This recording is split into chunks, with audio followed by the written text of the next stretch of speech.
Political party করে আপনারা যেহেতু জনপ্রিয়, আপনার ইলেকশনে আসেন, এই মুহূর্তে ইলেকশন আসুক, আপনারা আরো 50 বছর ক্ষমতায় থাকেন, জনগণের ম্যান্ডেট নেই। এটা হচ্ছে আমার পজিশন। আমার কাছে মনে হয় যে জনগণ যদি আপনাদেরকে নির্বাচিত করে, আপনারা 50 বছর, আরো 20 বছর, 30 বছর, 40 বছর ক্ষমতা থাকেন, আরাম করে সংস্কার করেন, সেইটা হলো আমার পজিশন। ভাই আচ্ছা, আপনার কি মনে হয় যে আপনার কি তাহলে ব্যাপারটা দাঁড়াইতেছে যে আপনার কথা যে আমরা ক্ষমতায় আছি নাকি? বিষয়টা এটা আমার মনে হচ্ছে। আমরা ক্ষমতায় থাকলে তো ভাই হচ্ছে, আমরা ক্ষমতায় থাকলে তো রাস্তায় কিছুদিন পর পর আন্দোলন করতে হইতো না। মানে আমরা ক্ষমতায় তো ব্যাপারটা এমন, এখানে সার্বজনীন একটা সরকার আছে, ট্রানজিশনাল হচ্ছে রেসপন্সিবিলিটি পালন করতেছে এই সরকার। তো আপনি তো মনে করেন আমরা বলতে কাদেরকে বুঝাইতেছেন? ছাত্র বৈষম্য বিরোধী ছাত্র আন্দোলন। এই সরকার সবার এই গণঅভ্যুত্থানে যারা আসছিল সবার ঐক্যমত্যের ভিত্তিতে সরকার হয়েছে এবং তারা ট্রানজিশনাল রেসপন্সিবিলিটি পালন করছে। এই ব্যাপারটা এমন না যদি সরকার যদি মানে আমাদের সরকারই হইতো বা সরকার যদি আমারই হইতো, আমার কিছুদিন পর পর তো আন্দোলন করতে হইতো না। আমি তো নিজেই এই ধরনের রেসপন্সিবিলিটি আপনি কিছুদিন পর পর আন্দোলন করতেছেন, সেইটা দেখা তো আসলে অনেকে মনে করতেছে যে সরকারের সাথে আপনাদের একটা দূরত্ব আছে, কারণ আপনারা 31 ডিসেম্বর একটা ঘোষণা দিতে চাইলেন, সরকার কইলো যে এটার সঙ্গে সে নাই, বুঝা যাচ্ছে এটা দূরত্ব আছে। আবার আপনারা যে সরকারের বাইরে থাইকাও সরকারের মতো, আচ্ছা একটু মাঝখান থেকে বলে নিই, চ্যানেল 24 এর জন্য আমি একটু সাইন আউট করতেছি। চ্যানেল 24 এর টপ অফ দ্য নিউজের মধ্যে থেকে তারা চলে যাবে। Thank you so much channel 24 এর দর্শক। তো আলাদা মনে হইতেছে, কিন্তু ফ্যাক্ট রিমেন্স যে আপনি সরকারের বাইরে থাকলে আপনি আসলে বিরোধী দল, এরকমও কি আমরা বলতে পারি?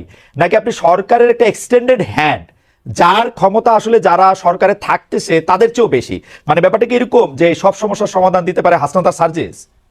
ব্যাপারটা কি এরকম? আমরা একটা ওয়াচডগ হিসেবে কাজ করতেছি। গভর্নমেন্টের এক্সটেন্ডেড কোনো হ্যান্ড হয় না। গভর্নমেন্টের এক্সটেন্ডেড হ্যান্ড আগে ছিল, ছাত্রলীগ ছিল। গভর্নমেন্টের এরকম না।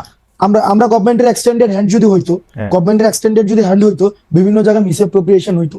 আমরা তো মিসঅ্যাপ্রোপ্রিয়েশন না, আপনার কোনো মিসঅ্যাপ্রোপ্রিয়েশন করতেছেন, আমরা যেটা করতে দিতেছেন না। আমরা চাইতেছি মানুষ যেটা কইতে চাইতেছে, মানুষ যেটা চাইতেছে, মানুষ যেমন বাংলাদেশ চাইতেছে, আমরা আমাদের জায়গা থেকে ওয়াচডগ হিসেবে একটা গভর্নমেন্টকে, গভর্নমেন্ট যেন প্রপার ফাংশন করতে পারে, গভর্নমেন্ট যেন আমাদের ডিরেল না হইতে পারে, গভর্নমেন্ট যেন সংস্কার করে একদম বছরের পর বছর মানে একটা ওই যে হাসিনা যেটা করছে থাইকা না যেতে পারে। গভর্নমেন্ট যেন আবার মানে ব্যাপারটা এমন না যে এই যে আওয়ামী ফেসিবাদ, এটা তো এমন না যে এটা চ্যাপ্টার যে কেউ হচ্ছে ফেসিবাদী হইতে পারে। ওকে, এটা যেন আর কেউ না হইতে পারে। মানুষের আশা আকাঙ্ক্ষা। আচ্ছা, আপনি মানে এই কাজটা খুবই আপনি চমৎকার বলছেন জনাব আব্দুল্লাহ। এইটা আপনি বলেন তো, এই যে বৈষম্য বিরোধী ছাত্র আন্দোলন, জাতীয় নাগরিক কমিটি নামে আপনার দুইটা সংগঠনে কিন্তু সক্রিয়, দুইটারই অফিস আছে। এর বাইরে আমরা শুনছি যে আপনারা নতুন রাজনৈতিক দল করতে যাচ্ছেন। আপনি আবার একটু পরে গিয়ে বলবেন যে অ্যাজাম্পশন, ফ্যাক্ট এগুলি আমাদের শিখাবেন, আমি শিখবো, এগুলি অসুবিধা নাই। কিন্তু এই যে জেলা বিভাগে মত বিনিময়, আপনার কাছ থেকে আমরা শিখছি। আচ্ছা, জেলা বিভাগে মত বিনিময়, ওকে ফাইন, জেলা বিভাগে মত বিনিময়, মিছিল, সভা, মার্চ, নানা কিছু আয়োজন করতেছেন আপনারা। খুব জনপ্রিয় প্রশ্ন এটা, এগুলির ব্যয় আসলে কিভাবে আপনারা নির্বাহ করতেছেন? আপনাদের আর্থিক যোগান কিভাবে হইতেছে? হ্যাঁ, প্রশ্ন উঠতেছে এরকম যে রাষ্ট্রীয় গোয়েন্দা সংস্থা একটা রাজনৈতিক দল গঠনের প্রবেশ চেষ্টা চালাচ্ছে। ভাই আটকে গেছে, একটু পিছন থেকে বলতে হবে। না, সহজ। আপনাদের দুইটা জিনিস, একটা বৈষম্য বিরোধী ছাত্র আন্দোলন, একটা জাতীয় নাগরিক কমিটি। হ্যাঁ, এই দুইটাই আপনারা সক্রিয়, দুইটারই অফিস আছে, কিন্তু আপনারা জেলা বিভাগ এদেরকে যাইতেছেন, বিভিন্ন ধরনের সভা করতেছেন, এগুলির টাকা আসতেছে কোত্থেকে? মানে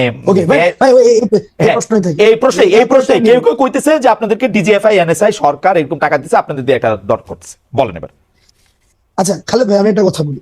যেমন আমি ব্যক্তিগতভাবে লাস্ট 15 দিন ধরে একটা প্রাডু চড়তেছি। প্রাডু গাড়িটার দাম হচ্ছে 1,80,00,000 টাকা। প্রাডু চড়তেছি, হয়তো আগামী সপ্তাহ থেকে ওডি চড়বো। ওডি যেমন আমার অ্যাকোয়েন্টেন্সের মধ্যে প্রাডু আছে, ওডি আছে, তারপর হচ্ছে বিএমডব্লিউ আছে, তারপর হচ্ছে মার্সিডিজ আছে, করোলা এক্স থেকে শুরু করে আলফ্রাডো পর্যন্ত আছে, রাইট? এখন আপনার কি মনে হয় না যে হাসনাত আব্দুল্লাহ একটা আন্দোলন করেছে? যেমন খালেদ ভাই, আপনার গাড়িটা কি, মানে আপনি কি মডেলের গাড়ি এখন ব্যবহার করেন? এখন নিউ ইয়র্কে গাড়ি নাই। মানে নিউ ইয়র্কে গাড়ি নাই, মানে গাড়ি তো ছিল। কি গাড়ি আছে আপনার? আমার জার্মানিতে ভক্সওয়াগন ছিল, ওরা ফক্সওয়াগন। আচ্ছা, ভক্সওয়াগন বা ফক্সওয়াগন হোয়াটএভার।